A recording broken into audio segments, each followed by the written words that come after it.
ചെമ്മാപ്പള്ളി തെക്കിനിയടുത്ത ഭുവനേശ്വരി ദേവി ക്ഷേത്രത്തിൽ വീണ്ടും മോഷണം. ശ്രീകോവിലിന്റെയും നാഗപ്രതിഷ്ഠയുടെയും മുന്നിലെ ഭണ്ഡാരങ്ങളും ഓഫീസ് മുറിയിലെ മേശയും പൊളിച്ചിട്ട നിലയിലാണ്.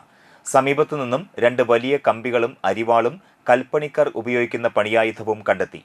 മാസങ്ങൾക്ക് മുൻപ് ഓഫീസ് മുറിയും ഭണ്ഡാരവും കുത്തിപ്പൊളിച്ച് 5000 രൂപയോളം കവർച്ച ചെയ്തിരുന്നു.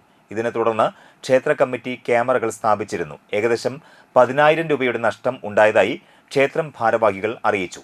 അന്തിക്കാട് പോലീസ് സ്ഥലത്തെത്തി CCTV ദൃശ്യങ്ങൾ പരിശോധിച്ച് അന്വേഷണം ആരംഭിച്ചിട്ടുണ്ട്. രാവിലെ ശാന്തിക്കാരൻ അമ്പലം തുറക്കാനെത്തിയപ്പോൾ ഭണ്ഡാരം തുറന്നു കിടക്കുന്നത് കണ്ട് ഉടൻ ക്ഷേത്ര ഭാരവാഹികളെ വിവരം അറിയിക്കുകയായിരുന്നു. തുടർന്ന് CCTV ദൃശ്യങ്ങൾ പരിശോധിച്ചപ്പോൾ ചൊവ്വാഴ്ച പുലർച്ചെ 2 മണിയോടെ ഒരാൾ അമ്പലത്തിനകത്തേക്ക് വരുന്നതായി കാണുന്നുണ്ട്.